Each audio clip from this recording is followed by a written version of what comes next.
Ito-drop mo yung money doon. Nice. Ah, paano ako wala akong panukuli? Wala eh.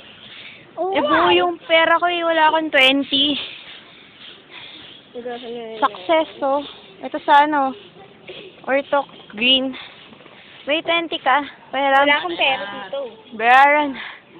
Bayaran ko na sa'yo, ma'am. Ay, grabe, pagod na ako. Wala pa nun. Saan? Nakawait.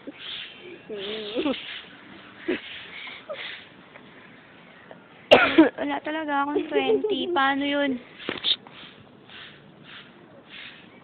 Pautang! Pautang! 20! Wala ba talaga nagbabantay nito? Tutok nga sa bayad. Tagal nila ito dyan. Sa akin pa ba sila? Hindi, daw.